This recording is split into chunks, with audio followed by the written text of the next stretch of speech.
Hello everybody and welcome back to Kerbal Space Program, where we are currently doing our braking maneuver for our Tylo insertion, and our braking maneuver, helpfully, will be also our Tylo insertion. So, you know, that's convenient. It just kind of lucked out that way. I didn't plan it, unfortunately. I really can't take credit for that one. I did burn off all of our monopropellant on this braking maneuver, and that got us here a little bit quicker. Fantastic. Okay, so at this periapsis, we are definitely going to need to do a quick braking maneuver. And this is a lot of delta V. That is a way lot of delta V. That's exciting. Well, we can get most of that delta V with our, you know what? Hypothetically, if I were to quick save this, just in case I horribly break everything, and continue to go prograde, or rather continue to go retrograde a little bit extra, would I be able to brake much more efficiently? Quite possibly. Like, for example, if we were to come in like so, wait for it to begin to curve around the planet in a slingshot sort of thing, and then do like a gravity-assisted braking. Would that be more efficient? I think it's about the same. Either way, I think we're okay here. Oops, that was not what I wanted to do. I wanted to just do a retrograde burn for like a million years. Actually, this is slightly more efficient. So yeah, I think this was a good idea. And let's have it be over here. A little bit more retrograde.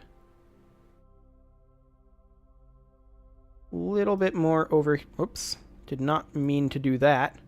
That's changing the inclination. Let's redo this again. Oh boy, why am I so terrible at this? Okay, so a good amount of burn here. And you know what? Let's just park it right about here, and then we'll adjust it later on. So let's execute that node. We'll still have about 500 meters per second to work with in our nuclear engine. And that's good, because once we start working with our ion engine, we're going to need a lot of time, is the thing. I mean, the reason that this is such a high delta V maneuver is because we're coming in retrograde in terms of our orbit, which is fine. I mean, we have plenty of delta V for that. We've also apparently never done science here. Are we going to hit space low? No, I don't think we are. So let's go ahead and start transmitting some science back. Atmospheric pressure scan. And we will get a gravity scan.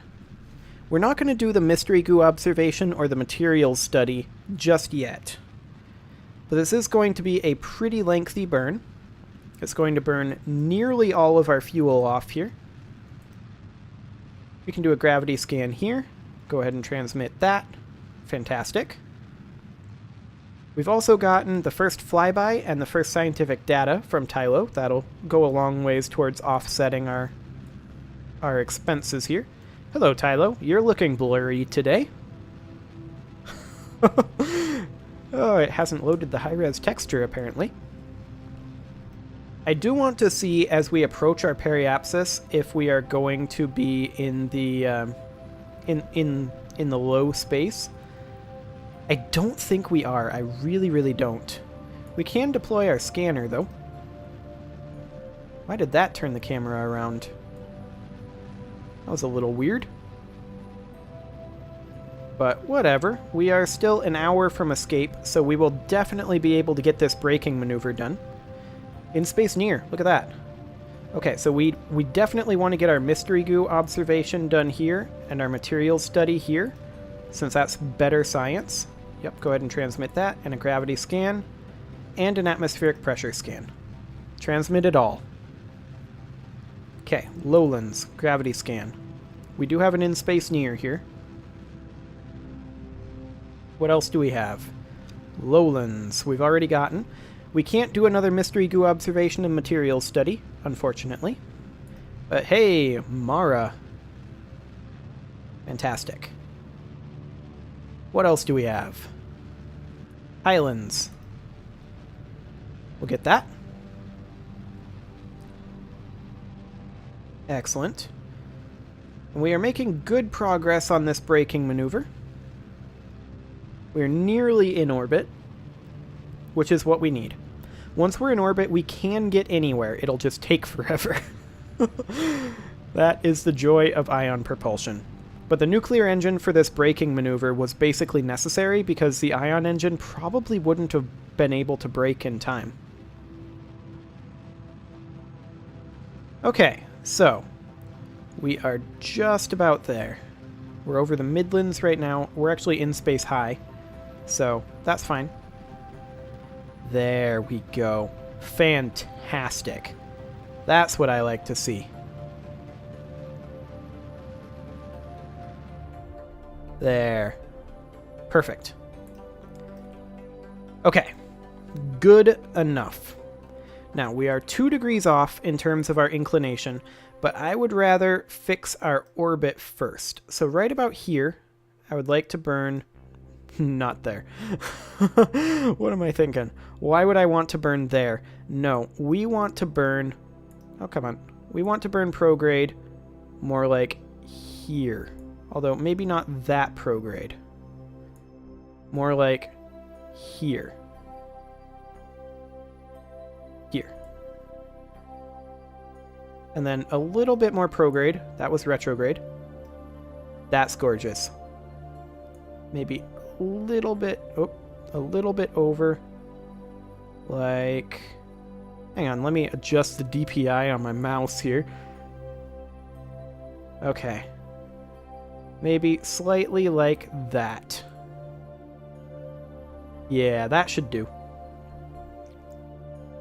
That's 519 meters per second. So that's going to utilize the rest of our nuclear engine, but the good news is we'll have very little delta V requirements for our ion engine. So let's just go ahead and do that. That'll be in 48 minutes, so that's fine. And then we'll just burn at the ascending node to change our inclination, and we'll be able to match planes here very, very easily. 2 degrees off right now. We've entered orbit of Tylo for the first time. Fantastic. Okay, I'm going to go ahead and physics warp this burn. This is going to get exciting when we switch over to the ion engine, because you will notice an extreme difference in the thrust-to-weight ratio here. Oh boy, this has 8 times the thrust-to-weight ratio of our ion engine. And off we go. Oh yeah, look at that. Electric charge just plummeting. I love it. I love it. The good news is we don't have that much delta V that we need to burn. We have a lot in stock, but it would take us 3 hours to burn through this 8,000 delta V. That's a little bit lengthy. However, it's only going to be a couple hundred delta V that we need to burn off, so it won't be too bad. We are going the correct direction, so we don't need to invert our directionality or anything. I already made sure of that when we did the insertion. So that was fantastic. Okay, so we are now in position. We've got our orbit basically perfect-ish. At the ascending node, I would like to add a maneuver. And do we need to go this way? Nope, we need to go this way. Hang on a moment. Let me just get the camera aligned. We need to go this way. Excellent. That should be basically perfect. That should be close enough, I think. Go ahead and execute that node. 23.4 meters per second. That will be plenty. We should be... I think that will consider it close enough. I'm like 94% sure that'll be close enough. If it's not, we'll need to adjust our apoapsis a little bit. The periapsis looks good, I think. Yeah, the periapsis looks okay. We'll see if that's good enough. It probably will be. We've got plenty of delta V. We can adjust this all day, every day. Well, we've got 3 hours of burn, which is a rather silly amount of burn. Ah, this glorious thrust-to-weight ratio. I love it. I love it. Okay. Yeah, contract complete. Fantastic. Holy, 655,000 bucks, man. Just a generic man. Not a Batman. Just a generic man. Okay, so let's go check on our grabber over here. It's been 3 years. We were at 92.997% mass at that time when we were about 3 years ago. So 92.992%. Yeah. Yeah, the main problem here is just the heat. The heat is too high. So we definitely... Whoa. Hello, cube. Why is there a cube here? Apparently the asteroid has a cube at its center. That's interesting. I was unaware of that. The asteroid is the actual cube object, apparently. Interesting. So we definitely need to drop a cooling module of some type on this. So let's head on back to the Space Center and let's think about constructing one. So this module doesn't need a lot of things. Let's see. I do want to know exactly how the distance works with the radiator. So I'm just looking that up real quick here. It pumps it out of nearby hot parts on the craft. So what does it classify as nearby is the question. To be cooled by this radiator, a part must be connected directly or to a part that is in turn connected directly.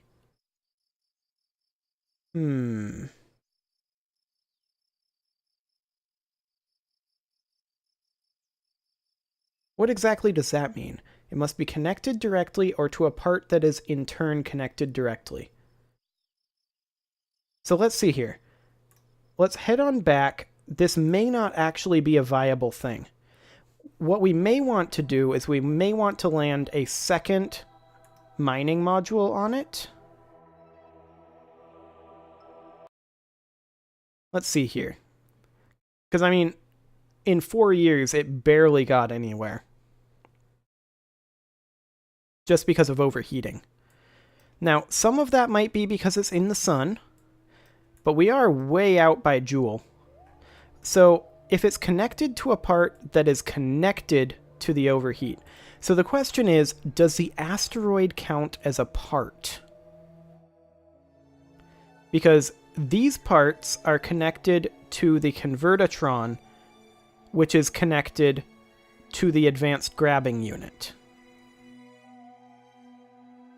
So is the advanced grabbing unit a part, and is the asteroid a part? If the advanced grabbing unit is a part, if the asteroid is a part, then it absolutely doesn't count, and we would not be able to cool this.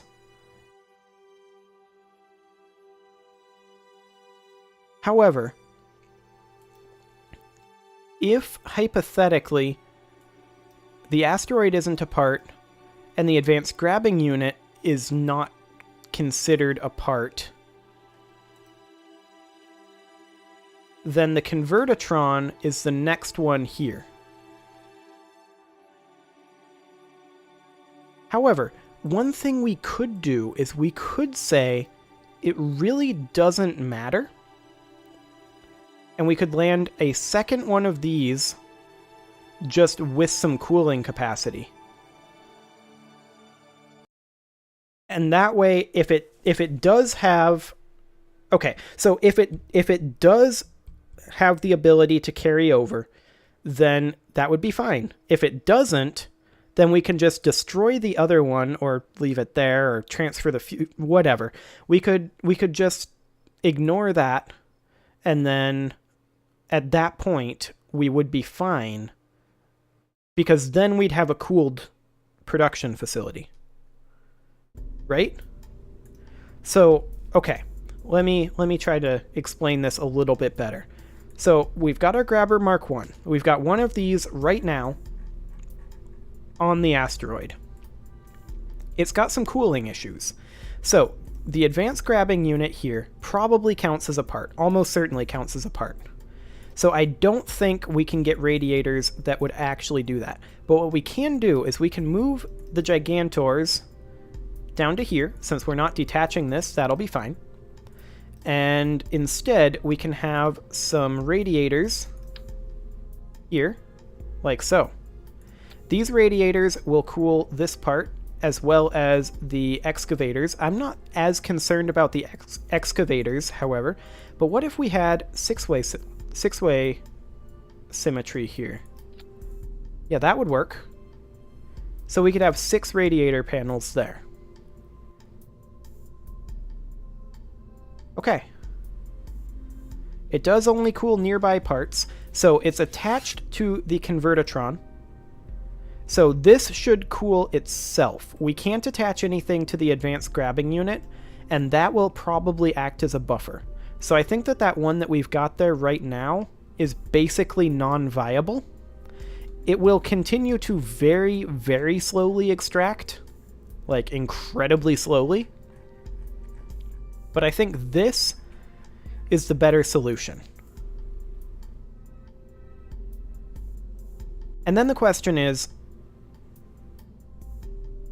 do I want to have the 4 engines on it? We could use the other one as a pusher. And then we could do something along the lines of this. This would be far lighter and more efficient, even though it would take longer to get there.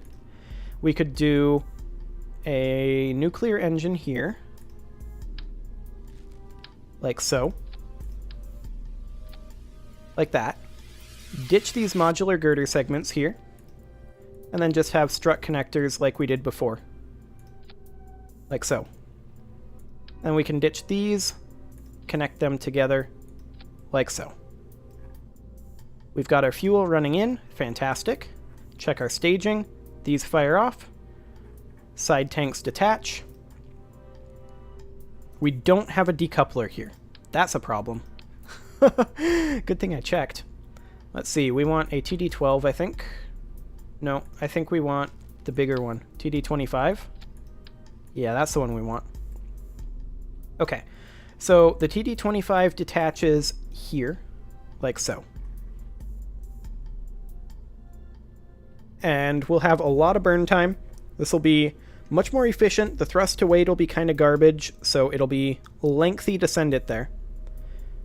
But it's also a little bit cheaper. Let's make sure we don't have oxidizer in these tanks. We do not. Fantastic. These radiators should be able to do a pretty good job of cooling these. At least a better job than what we've got right now. What is the heat capacity of these radiators anyway? Because that thing was getting up to, what was it, like 1,000 Kelvin? So the small radiator panels, max cooling rate. It's measured in kilowatts. That's helpful.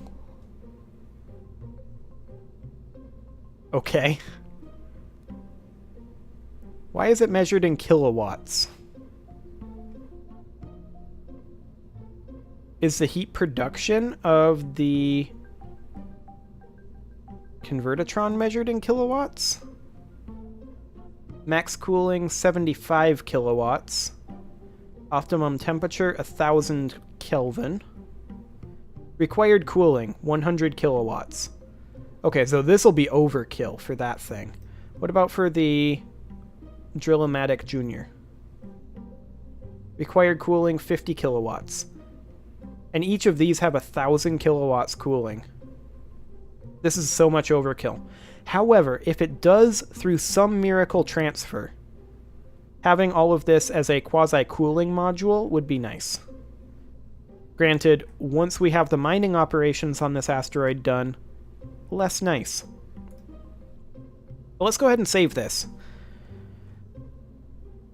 This is kind of the Grabber Mark 1A, but it's not really enough of a change. So let's go ahead and launch this, and we'll get this on the way. We're not going to get there this episode, that's for sure. But we can get it started. And the big thing is, once we're able to mine that thing a lot more efficiently, we'll be much, much, much better off. Because the ability to reduce the mass of that asteroid is going to be huge.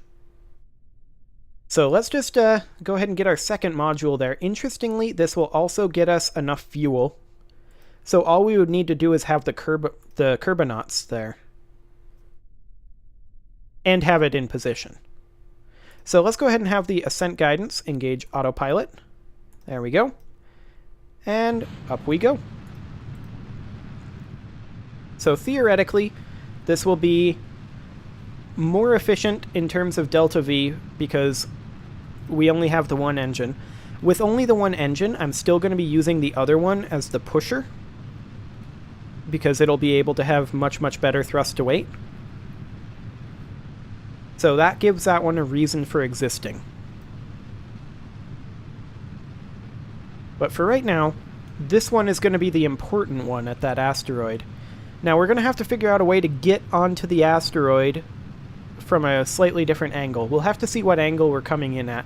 Theoretically, if it's a different portion of the orbit, we should be at a different angle. So I think we'll be okay. And we'll also have to figure out how to do the control for the combined craft so that we're pushing the correct direction. That'll be a little awkward too. Okay, so once we get up to our standard altitude, I will deploy the fairing. We'll be there momentarily. MechJub's Delta V stats closed themselves again, helpfully. There we go. Fantastic.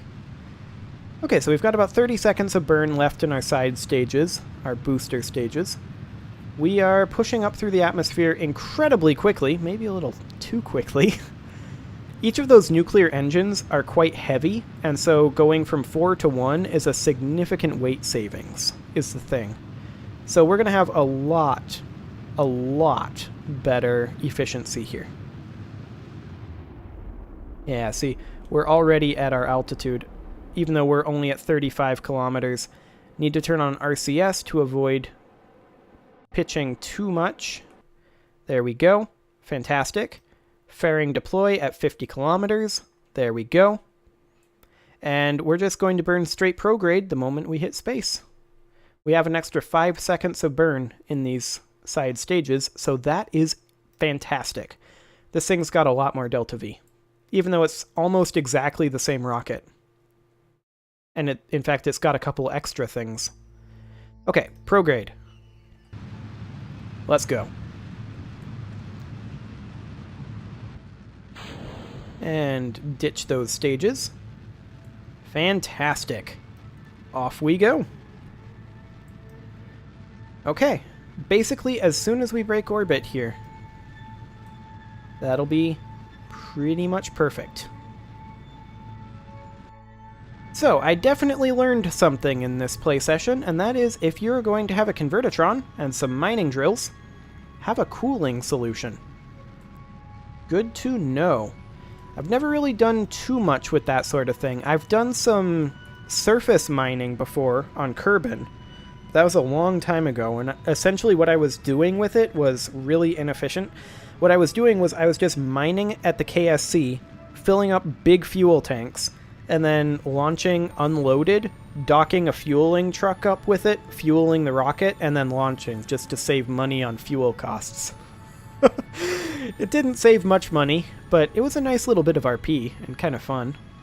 I also created a refueling station around the moon before, and had a moon drilling station, and essentially little space trucks that flew down to the moon, filled up with, like, they flew down with a minuscule amount of fuel, just enough to get to the surface, filled up at the fueling station, and then docked back at the at the fuel production station is where they landed, and then they docked back up at the refueling station and dumped all of their excess fuel in there to have a fuel profit.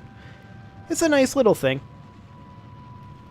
Okay, where are we exactly? Oh, okay. We have a moon encounter. I don't know about this moon encounter. Are we gonna hit the surface of the moon? Yes, we are. Now we won't. Okay. And that's gonna slingshot us out. That's fine. So let's go ahead and warp to here. I just want to make sure that we're not going to impact the moon. Come on. There we go. And we are at a periapsis of 46k, so we should be fine. Let's escape the moon. Bye, moon. That got close fast. Bye, moon. Okay. So now we are just going to go ahead and warp ahead one day and get on out of here. Excellent. And now that this thing is on its way, I'm going to put a cut in here, and next episode, we will drop this better miner on that asteroid. See you all then.